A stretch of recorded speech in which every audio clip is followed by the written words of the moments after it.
Nadie imaginaba que todo comenzaría con un sueño. En medio del lago de Texcoco, rodeado de agua y silencio, flotaba un islote apenas visible. No tenía nombre, no tenía dueño. Era solo un pedazo de tierra entre reflejos, donde ni las aves se detenían. Pero un día, al amanecer, se posó ahí un águila. Abrió sus alas con la fuerza de un presagio y desgarró con su pico a una serpiente que se atrevió a alzarse. El nopal donde se posó parecía arder bajo sus garras. Los rayos del sol, ese día, no cayeron sobre el lago. Salieron de ese lugar. Los mexicas lo supieron de inmediato. Ese era el sitio. Llegaban cansados, venían huyendo del desprecio, del exilio, de ser señalados como los últimos, los sin tierra. Años atrás, habían partido de Aztlán en busca de una señal que su dios Huitzilopochtli les había prometido. Vagaron por valles, cruzaron montañas, acamparon en campos ajenos y fueron rechazados una y otra vez. Hasta ese día, hasta ese instante en el que el lago se convirtió en respuesta. No fue sencillo, no hubo milagro. Lo que había era lodo, agua, frío. Pero también había fuerza. Con manos que sabían de hambre y de espera, comenzaron a levantar chinampas. Sembraron donde no se podía sembrar. Construyeron sobre el agua. Levantaron templos donde antes solo había niebla. La ciudad nació desde abajo, desde el pantano, desde la fe. Y no tardó en brillar. Tenochtitlan creció como crece el maíz, con raíz profunda y cabeza erguida. Sus calzadas desafiaban al lago. Sus canales eran espejos de los dioses. En sus mercados se escuchaban lenguas de todos los confines. Era el corazón de un mundo que entendía que el tiempo no solo se mide con días, sino con ofrendas, cantos, fuego y silencio. Los que un día fueron llamados bárbaros, construyeron una de las ciudades más extraordinarias del planeta y no lo hicieron solos, lo hicieron con memoria, con espíritu, con la certeza de que su Dios no los había guiado en vano. Hoy, a 700 años de aquella fundación, Tenochtitlan sigue viva, no entre ruinas, sino en el andar de millones que caminan sus avenidas sin saber que pisan sobre los sueños de quienes se atrevieron a empezar desde la nada. Vive en la lengua que nombra las cosas, en la mazorca que se desgrana, en la danza que vibra, en el nombre que sigue resonando en lo más profundo de nuestra historia. Porque Tenochtitlan no solo fue una ciudad, fue una promesa cumplida, y cada vez que la recordamos, cada vez que la nombramos, el sol vuelve a nacer sobre ese islote, una y otra vez. El cine se convierte en el testigo silencioso de nuestro paso por el mundo, y la historia en la llave para comprender nuestro presente y moldear nuestro futuro. Pantalla y memoria. @Enrique Figueroa MX en TikTok, Facebook e Instagram.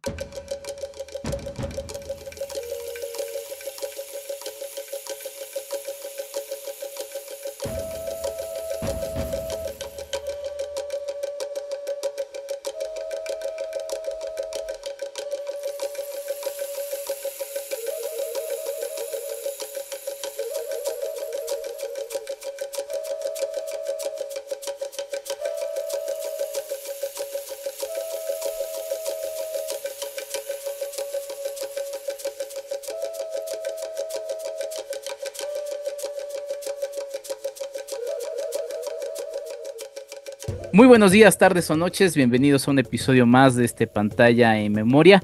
Y como ya escucharon, vamos a hablar de historia. Y para ello me engalana la presencia de mi querido amigo Enrique Ortiz, Tlatuani Cuauhtémoc, mi querido tocayo. ¿Cómo estás? Qué bueno saludarte, querido tocayo, bienvenido.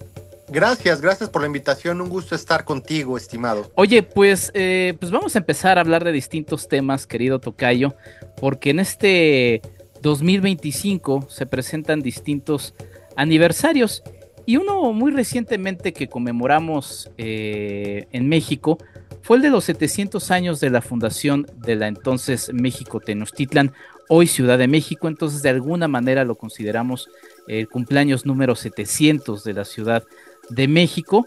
Pero pues nada, me quedé un poquito con las ganas. En su momento se hablaba de ese 13 de marzo de 2025 como la fecha de ese cumpleaños número 700 y dije, chin, ya se me pasó, pero la verdad es que es una serie de combinación de fechas. Hace 4 años, para la gente que nos escucha en este año, saludos a la gente que nos escucha en el futuro, el 13 de mayo de 2021, al lado del Templo Mayor, el entonces presidente Andrés Manuel López Obrador, pues celebró lo que entonces también llamó el 700 aniversario de la fundación de la entonces capital del Imperio Mexica. Y pues nada, hay distintas cifras. Algunos hablan de un eclipse solar el 21 de abril de 1325. Otros, a partir de esa fecha, hablan de la fundación el 17 de mayo de 1325. Pero lo que sí es que la crónica Mexicoyotl Náhuatl de Hernando de Alvarado Tezosomoc, escrita en torno de 1598, lo calcula en el año 2 Casa, 2 Cali, en 1325. Entonces, pues estamos en el marco de esta celebración que nos toca en 2025, tocayo, pero pues vamos a hablar de ello. ¿Cuándo es la fecha? ¿Hay fecha? ¿No hay fecha? ¿Es el año? ¿No es el año? La realidad es que, de acuerdo a las fuentes con las que contamos, muchas del siglo XVI, incluso códices, ¿no? La mayoría o una importante cantidad de fuentes remiten al año Ome Cali, 2 Casa, 1325, como el año de la fundación de Tenochtitlan. La realidad es que va a ser difícil saber una fecha en específico. Las grandes ciudades no se fundan en un día. Las grandes ciudades llevan un proceso, ¿no?, de ocupación, de construcción, de toma de decisiones. Por lo tanto, desde mi perspectiva, es imposible definir un día como el momento fundacional de México Tenochtitlan. También hay un tema. En este sacrosanto calendario patriótico de efemérides, pues sí, es importante definir una fecha pues para conmemorar los eventos históricos. Creo que por eso finalmente es que nosotros contamos o nos apegamos a una fecha para poder pues hacer esta efeméride, para poder conmemorar la grandeza de Tenochtitlan. Lo más interesante de esto es que al parecer, ¿no?, ya la isla estaba o había sido ocupada previamente a la llegada de los mexicas de Aztlán, un lugar mítico ubicado en el norte, lugar de las garzas o de la blancura, y la evidencia arqueológica nos dice, tanto en Tlatelolco, con unos pozos que se hicieron en el Templo Mayor de Tlatelolco, así como unos pozos de sondeo que se realizaron debajo de la Catedral Metropolitana por arqueólogos mexicanos, entre ellos Eduardo Matos, donde ahí existe evidencia ya de asentamientos toltecas o de influencia tolteca que estaban ahí antes de la llegada de los mexicas. Lo tanto, pues llegamos a la conclusión que te comentaba, ¿no? Hay un proceso de conformación y de población de lo que es el islote primigenio ubicado en el lago de Texcoco, y que eventualmente ahí se establecen los mexicas, comandados al parecer por un sacerdote caudillo llamado Tenoch, ¿no? Y existe la posibilidad que Tenochtitlan venga o haga alusión a este líder de los aztecas mexicas de nombre Tenoch. Tocayo, tú y yo y toda la gente que nos escucha, sobre todo en la Ciudad de México, o quienes hayan visitado la capital, pues siempre sentimos esa magia de hacerlo sobre el terreno del hoy centro histórico de la Ciudad de México, o también sobre Tlatelolco, ¿no? Que por cierto ahí tengo un episodio al respecto, porque estamos caminando sobre otra ciudad, ¿no? Eso es impresionante. ¿Qué te gusta? ¿Algún punto que te llame? Pues también los recorridos que tú también haces como guía histórico en estas zonas donde haces visitas guiadas, querido tocayo. A mí me parece relevante este lugar, ¿no?, que es el Centro Cultural España, ubicado en la calle, en la antigua calle, posiblemente la calle más antigua del continente americano que sigue vigente, que es República de Guatemala. Y ahí se encuentra el Centro Cultural España, un espacio cultural financiado por la Embajada Española en México. Pero en el sótano se encuentra los restos, los vestigios del Calmecac, una pequeña porción de lo que fue este gran espacio educativo para la nobleza mexica. Y efectivamente, la Ciudad de México tiene diferentes capas Ujú. y hubo muchas ciudades de México, ¿no? O ciudades de México. Y bueno, la primera y de gran relevancia histórica, pues fue México Tenochtitlan, el cual fue el poder hegemónico de los aztecas, de los mexicas, durante el periodo posclásico tardío.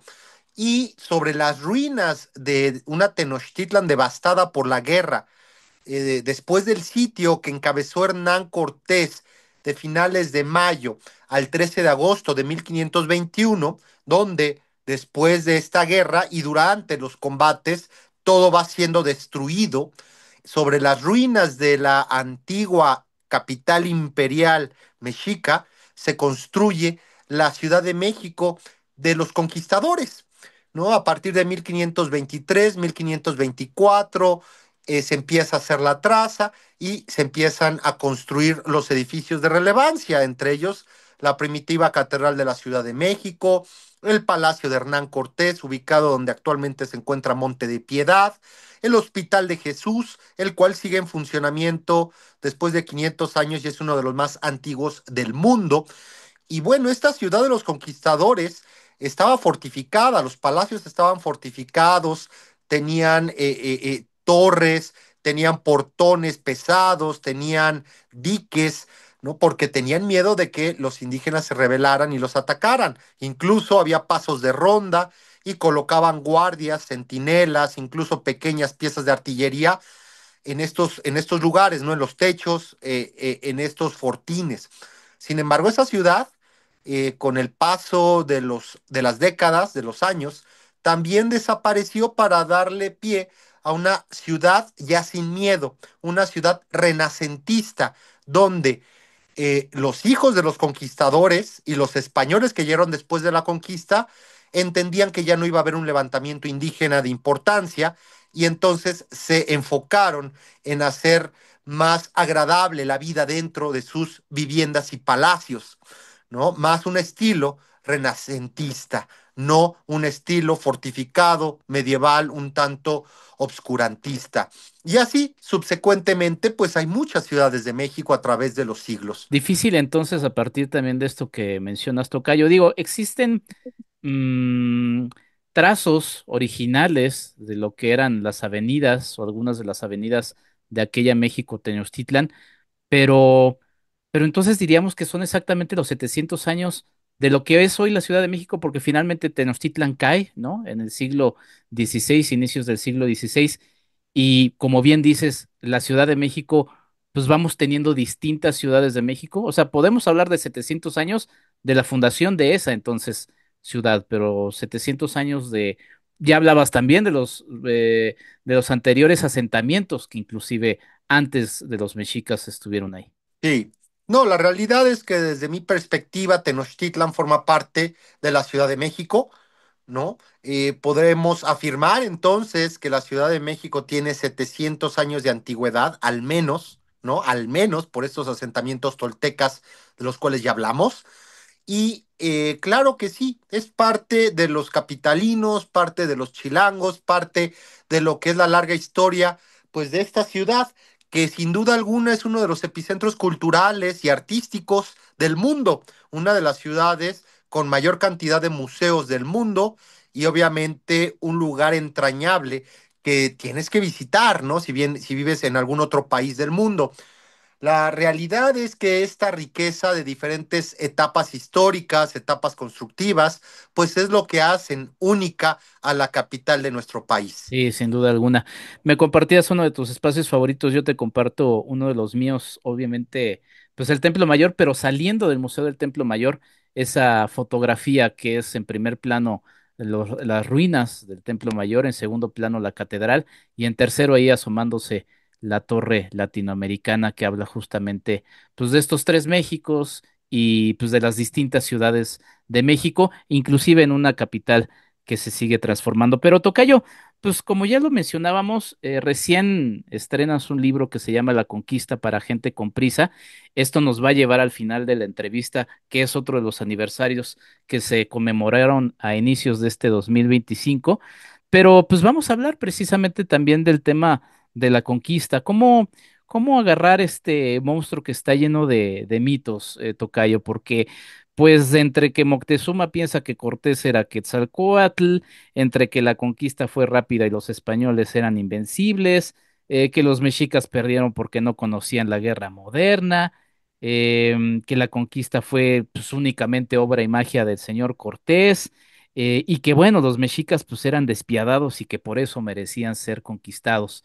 Muchos mitos, pero tú para la gente con prisa pues dices, bueno, aquí va algo sobre pues uno de los momentos pues más importantes no solamente de la historia de México, sino de la historia de la humanidad. Sí, bueno, es complicado, ¿no? Ahorita desmentir todos estos mitos o poder hacer una crónica de lo que fue la conquista de Tenochtitlan, la cual pues es muy larga, llena de detalles. Lo que sí te puedo decir, por ejemplo, es que para cuando se da este contacto de dos mundos en 1519, no existía ni España ni México, Mm. ¿verdad? México, porque muchas personas piensan que España invadió a México, la realidad es que no es así, es un terrible anacronismo. Para aquel momento estaba, bueno, el poder hegemónico en la península ibérica era la corona de León y Castilla, la cual ya había asimilado diferentes territorios, entre ellos Andalucía, entre ellos Navarra, entre ellos también Aragón, entre muchos otros. Y aquí no existía una unidad. Aquí existían diferentes señoríos que constantemente tenían guerras o formaban alianzas. Y finalmente de todo este conflicto, de estas relaciones que se dan, pues surge un vencedor, un poder sobre los demás, que sería la Triple Alianza y que sería, bueno, que estaba encabezada por Tenochtitlan junto con Texcoco y Tacuba. Este era el poder hegemónico en Mesoamérica. También es un tema importante recalcar que la conquista de México no hubiera sido posible por parte de los cerca de 450 españoles que llegaron inicialmente con Hernán Cortés en 1519, si no hubieran contado con el apoyo de decenas o cientos de miles de indígenas. Los españoles hubieran sido aniquilados, hubieran sido asesinados frente al poderío, ¿no? Implacable de la Triple Alianza, un imperio muy duro, muy poderoso. La realidad es esa. Sin embargo, Hernán Cortés, más que un gran guerrero, fue un hábil diplomático. Él siempre, bueno, su arma preferida, pues eran las palabras y la estrategia, no los combates directos.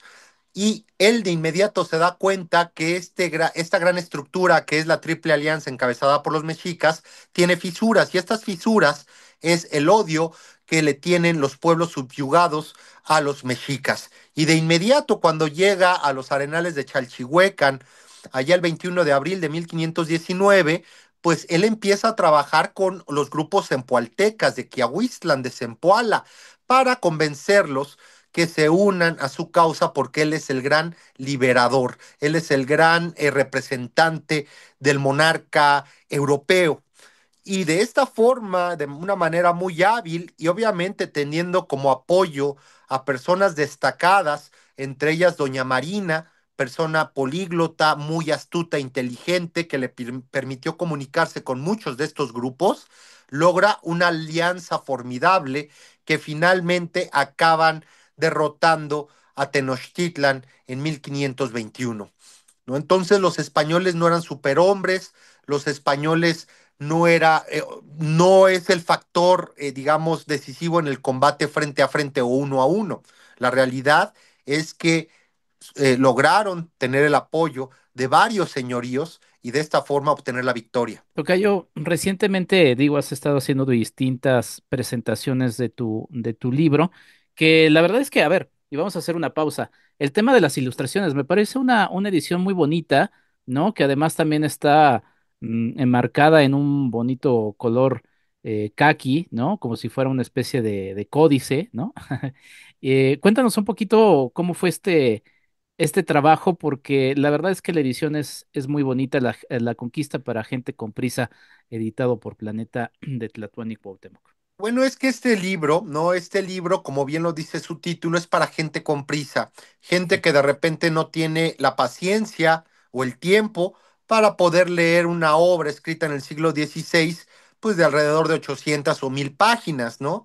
La escrita por Bernal Díaz del Castillo, Fray Diego Durán, Sahagún, ¿no? Tú mencionabas precisamente a Tesosomoc, entre muchos otros. Ujú. Entonces, este libro, pues lo que busca es acercar la historia a un gran sector de nuestra población y sobre todo este momento, eh, tanta relevancia que es el encuentro de estos mundos porque marca un parteaguas en la historia nacional bueno, con la caída de Tenochtitlan y la captura de Cuauhtémoc el 13 de agosto de 1521, inicia un periodo de 3 siglos de virreinato donde México fuimos un reino de la corona española, no una colonia, sino un reino, así como Nápoles, así como Navarra, y en estos 3 siglos es cuando se va dando, forjando la identidad actual de un mexicano. Se da el mestizaje, se da la marginación de los grupos indígenas, y se traen africanos a estos lugares y también da pie a los afrodescendientes. Obviamente se vuelve a las personas, se les transforma a las personas que vienen aquí en acérrimos católicos, donde la religión es un factor imperante dentro de la sociedad. Y obviamente que también está todo este tema artístico, cultural y gastronómico. Los grandes platillos que los cuales actualmente como mexicanos disfrutamos en gran medida, vienen o se van gestando, la gran mayoría de ellos, durante el virreinato, con la llegada de proteínas e ingredientes y especias desde Europa o desde otras latitudes y se van mezclando con las que ya se encontraban aquí. La tortilla, el tabaco, el mole, la pepita, la calabaza, el chayote, ¿no? Entonces es un periodo de gran importancia. Esta obra, por lo tanto, busca divulgar la historia, busca compartir esta crónica épica y dolorosa que fue la conquista de Tenochtitlan. ¿Para qué? Para que al menos sepamos las generalidades de este hecho y podamos fijar una postura como mexicanos. Este no es un audiolibro, pues la idea y la invitación es que ustedes justamente vayan a adquirir el libro de mi tocayo, pero sí quiero entrar en dos elementos que me gustaron mucho de tu libro y que bueno, además son dos elementos que me gustan en general del tema de la conquista, tocayo. Primero, la figura de Cacamatzin, ¿no? Rescatar a este rebelde, sobrino de Moctezuma, gobernador de Texcoco y que en el imaginario no aparece tanto como, pues sí, obviamente Moctezuma, Cuauhtémoc, Cortés, ¿no? Sí, Cacamatzin fue el gobernante de Texcoco cuando llegó Hernán Cortés. Él era sobrino de Moctezuma y él llegó al trono gracias al apoyo de su tío, el gobernante de Tenochtitlan. ¿Qué es lo destacado de Cacama? Que Cacamatzin o Cacama es uno de los primeros señores nahuas que alzan la voz en contra de las políticas de su tío, el gobernante de Tenochtitlan, de alojar a los españoles de manera pacífica en Tenochtitlan, de no hacerles la guerra.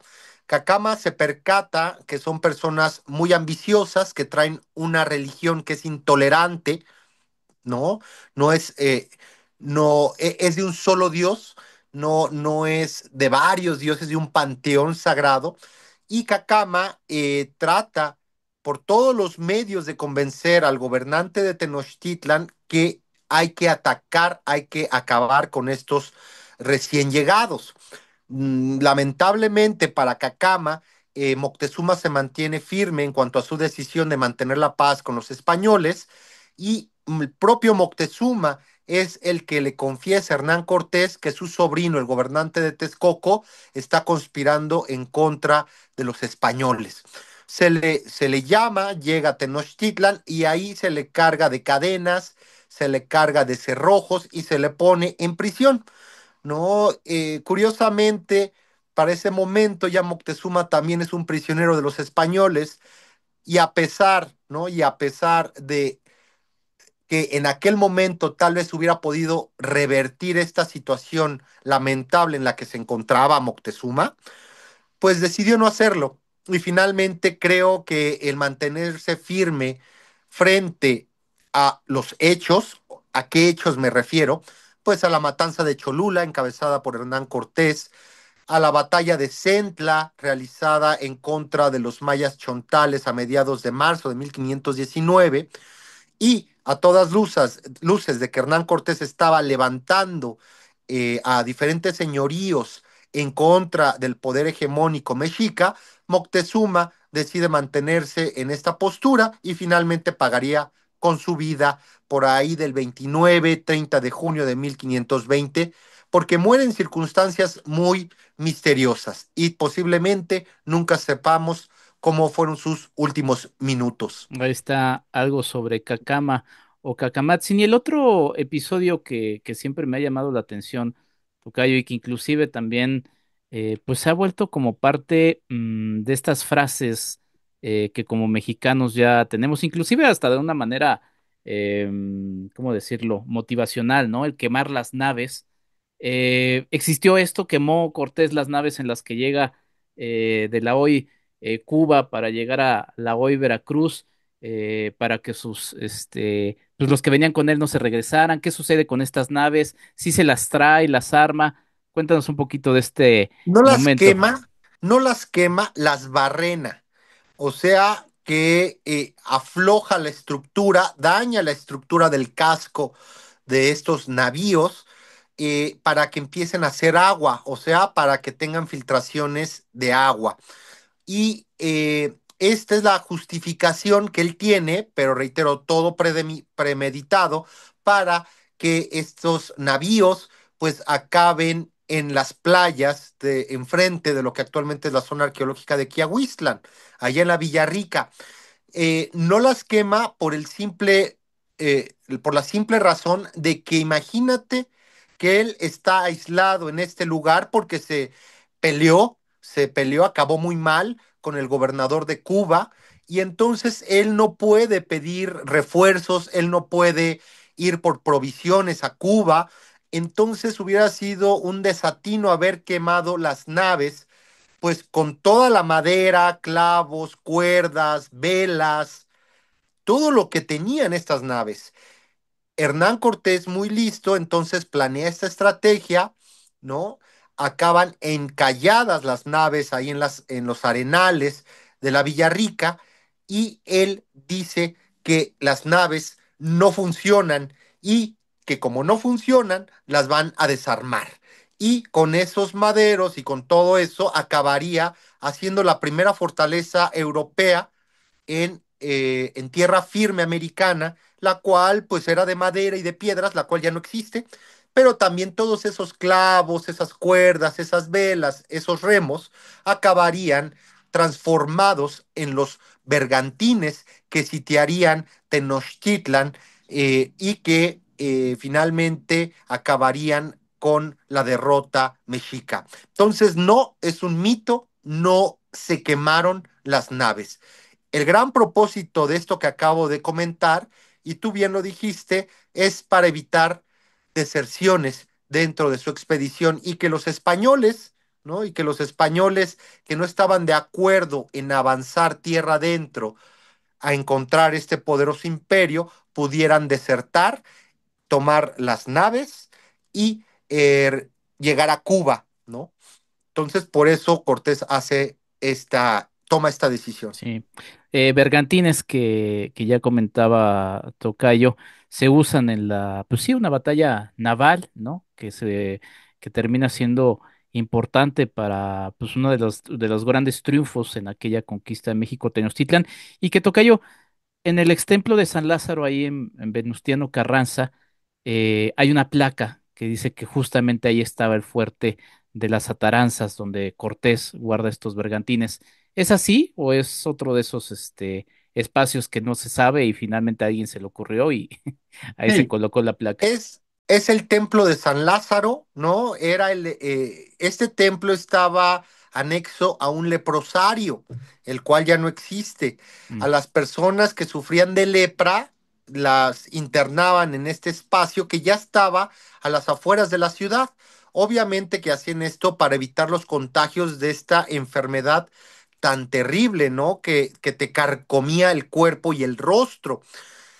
De esta manera, efectivamente, Hernán Cortés, cuando termina el sitio el 13 de agosto de 1521, construye una fortaleza, ¿no? Pues sí, un puerto fortaleza en el lago de Texcoco, en el límite oriente de Tenochtitlan, y ahí amarra a los bergantines que lograron sobrevivir a este sitio.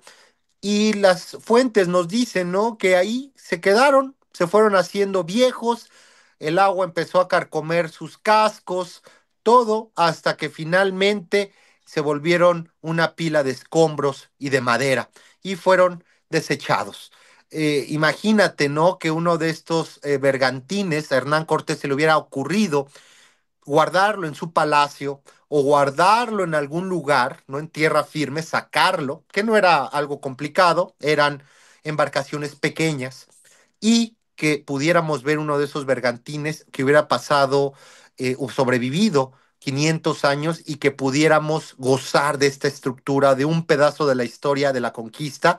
Reitero, no hubiera sido descabellado, no eran grandes y muy bien pudieran haber estado en algún recinto. Pues eran palacios inmensos, ¿no? Eran palacios inmensos y con los cuidados pertinentes, sin problema, hubieran podido no llegar hasta nuestros días. Imagínate que allá en Noruega, en Finlandia, rescatan todavía los barcos vikingos que han Mm. estado sepultados en el océano por más de 1000 años, ¿no? Y todavía, digo, se ven obviamente deteriorados, pero uno puede ver perfectamente la estructura, ¿no? Eso hubiera sido fabuloso. Y sí, ahí estuvieron las famosas atarazanas. Pero bueno, pues ahí podemos visitar justamente el ex templo de San Lázaro. Y Tocayo, nos estamos yendo con prisa porque tu libro así se titula, ¿no? En la parroquia de la Concepción Tequipeucan, ahí en Tepito, del otro lado de Avenida, bueno, de Paseo de la Reforma, enfrente de Tlatelolco, ahí hay otra placa, ya sabe la gente que me escucha que me encantan las placas, que conmemora que, o recuerda que ahí el 13 de agosto de 1521 cae precisamente Cuauhtémoc, el último Tlatoani de aquel imperio mexica. Y ese es el primer aniversario que cruzó en este 2025, Tocayo, que fue justamente recordar la muerte. Bueno, no ese momento, porque en ese momento lo capturan. Pasarán 4 años posteriormente en el que pues, bueno, se le entrega un título a Cuauhtémoc, permanece ahí y después, pues, pues quién sabe qué habrá pasado por la cabeza de Cortés en todos esos 4 años de qué hacer con Cuauhtémoc ahí, pero finalmente tiene que sofocar una rebelión en la hoy Honduras y pues decide llevárselo para pues quitar la tentación de que se quede Cuauhtémoc solo sin la presencia de Cortés ahí. Y pues se dice justamente que muere el 28 de febrero de 1525 en un territorio pues que hoy es parte de Campeche, al norte de la frontera con Guatemala. Y pues este es quizá otro de los mitos, Tocayo. El 24 de noviembre de 1946 se descubren pues los supuestos, bueno, no, esos sí eran los restos de Cortés. Se reinhuman el 9 de julio del 47, el mismo año en el que aparecen también mágicamente los restos de los niños héroes, después de la visita del entonces presidente de los Estados Unidos y de lo que se considera una ofensa tras los 100 años de la guerra. Y el Sí, sí, sí. 6 de septiembre de 1949, la entonces arqueóloga Eulalia Guzmán pues encuentra también mágicamente los restos en Ixcateopan, Guerrero, de Cuauhtémoc. Eh, Brevemente sobre Cuauhtémoc, están allá en Guerrero, decían que eran los restos de un niño porque no eran correspondientes a los de un adulto, pero ¿qué hay de esto, querido Tocayo? Sí, la realidad es que ya se han realizado 3 comisiones por parte de arqueólogos, antropólogos físicos, historiadores, para analizar este hallazgo de Eulalia. Una en 1949, una en 1950 y si no mal recuerdo una en 1976. Y la última, se comenta que esta osamentas tiene huesos, fragmentos de huesos de al menos 7 personas diferentes y que el cráneo es de una mujer. Entonces no son los restos de Cuauhtémoc. La realidad es que no existe ningún tipo de conexión entre la Ciudad de México e Ixcateopan, o entre el lugar donde las fuentes indican que Cuauhtémoc fue colgado de una ceiba, que fue en la actual zona arqueológica de Itzamcanac. eh, También se le conoce como el Tigre, en el municipio de Candelaria, en Campeche. Un martes de carnaval, 28 de febrero, es colgado Cuauhtémoc con un cargo de conspiración, ¿no? De conspirar en contra de los españoles. Realmente fue un juicio sumario en donde pues no se aportó ningún tipo de pruebas y también se colgó a su primo Tetlepanquetzal, el señor de Tacuba. A los dos se les colgó al parecer de una ceiba. Hay fuentes que dicen que se le colgó de la manera tradicional y otras que se le ejecutó de alguna u otra manera y se colgó su cuerpo solamente de los pies de este árbol. ¿Por qué se ejecuta Cuauhtémoc?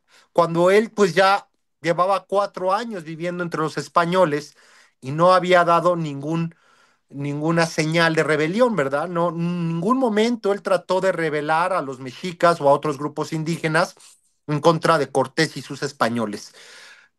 Hernán Cortés hace esto, algo que pareciera descabellado después de 4 años, porque él eh, organiza esta expedición, esta columna, que sale de la Ciudad de México hacia lo que actualmente es Honduras, las Cibueras, puntualmente a la ciudad de Naco.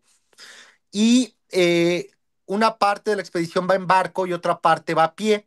Los que van en barco, pues se les facilita mucho la situación, llegan a Naco. ¿Por qué busca Hernán Cortés llegar a este lugar? Para castigar a Cristóbal de Olid, uno de los que fue sus capitanes, que se había aliado con el gobernador de Cuba y que estaba en franca rebeldía en contra de Cortés. Entonces llegan los que se fueron a través de la vía marítima y capturan a Cristóbal de Olid y le cortan la cabeza. Pero mientras tanto, Hernán Cortés va atravesando las selvas de Tabasco, las selvas de Campeche, ya te imaginarás, ¿no? Lo complicado que eran aquellos tiempos, cruzar esos lares. Y empieza a morir muchísima gente, se empiezan a enfermar, los atacan grupos de mayas chontales, pasan hambre, y entonces esta expedición se vuelve un desastre y los propios españoles están al borde del motín, ¿no? De rebelarse en contra de Hernán Cortés y de matarlo. Hernán Cortés entonces en ese momento decide hacer o pone como chivo expiatorio a Cuauhtémoc, da un golpe de autoridad en la mesa y para calmar los ánimos tanto de indígenas como de los propios españoles y calmar voluntades y evitar un motín, pues señala a Cuauhtémoc y hace un ejemplo de él. Lo ejecuta, reitero, sin ningún tipo de prueba. Y obviamente que esto impacta a todos los que están en esta expedición, entre ellos el propio Bernal Díaz del Castillo, entre ellos a doña Marina o Malintzin, y eso calma los ánimos y finalmente se entera Hernán Cortés que ya ejecutaron a Cristóbal de Olid y con lo que queda, porque murió muchísima gente, pues regresan a la Ciudad de México. Pues ahí está, un pequeño repaso justamente de pues varios temas históricos que siempre está difundiendo mi querido tocayo Enrique Ortiz Tlatuani Cuauhtémoc, quien está de estreno con La Conquista para gente con prisa y que justamente pues espero que los dé con esas ganas de entrarle a este libro editado por Planeta. Oye, tocayo, haces muchas cosas, sigues difundiendo en las distintas redes, en distintos medios también. Estás haciendo visitas guiadas y ya, pues ya publicaste dos libros de difusión, uno de ficción histórica. ¿Qué sigue? ¿En qué estás trabajando? ¿Cuál es el nuevo proyecto de Tlatuani Cuauhtémoc? La realidad es que ahorita, bueno, ha sido un año con efemérides importantes. La realidad es que también ahora ha habido un cambio, ¿no? En todo este tema de las redes sociales y la tecnología, por lo que también hay que ponerse un poquito ahí a explorar otras vertientes, ¿no? Otras redes sociales. Está todo este tema de la inteligencia artificial, pero bueno, seguimos con todo este trabajo en redes sociales. También he tenido muchísima más proyección en medios tradicionales, ¿no? Desde radio, televisión, podcast. Entonces, de repente ya es difícil, ¿no? Poder abarcar muchísimo más porque ya no me da pues las 24 horas del día, ¿no? A manera de un decir. Pero bueno, vendrán eventualmente más libros, vendrán más entregas de la serie, ¿no? Para gente con prisa, la historia para gente con prisa. Y bueno, eso es lo que ahorita está en puerta, ¿no? Seguir con las visitas, seguir haciendo la divulgación de la historia nacional y bueno, seguir con todo este trabajo. Pues me da muchísimo gusto, Tocayo. Para la gente que nos escucha, ya llevo varios años de conocer al Tocayo. Pasó en su momento como una de las plumas de un sitio que tuve que se llamaba reconoce.mx. Y pues nada, desde entonces estás haciendo un gran trabajo y una gran labor que sigue cosechando frutos, Tocayo. Y lo digo yo, no lo dices tú, pero no sigan a estos historiadores que de repente parece que tienen demasiada fama y celebridad y que de repente están ahí como zumbando con Z, ¿no? Sino que sigan de verdad el trabajo de gente profesional como el gran Tocayo. ¿Dónde podemos seguirte? Por cierto, me gusta mucho tu canal del TikTok, que estás ahí justamente pues enseñándonos espacios que vas visitando y encontrando. ¿Dónde podemos seguir todo tu trabajo, querido Tocayo? Y me pueden encontrar en TikTok y en Instagram como Grandeza de México con espacio. Grandeza, espacio de espacio México. Y en X o Twitter como Tlatoani Cuauhtémoc. Tlatoani Cuauhtémoc o arroba Cuauhtémoc-1521. Pues te agradezco como siempre pues el apoyo que tienes para con este espacio, querido Tocayo, el tiempo para poder charlar con mi audiencia. Y pues nada, como siempre ya sabes que acá tienes tu casa, aquí tienes un amigo y pues nada, te deseo todo el éxito del mundo como siempre. Muchas gracias, Tocayo. Gracias por la invitación y siempre un gusto charlar de historia en este espacio. Muchas gracias. Pues yo soy Enrique Figueroa Anaya, esto fue Pantalla y Memoria. Vayan a correr a comprar La Conquista para Gente con Prisa y los demás libros de Enrique Ortiz, Tlatuani Cuauhtémoc. Nosotros nos escuchamos en un próximo episodio. Hasta la próxima.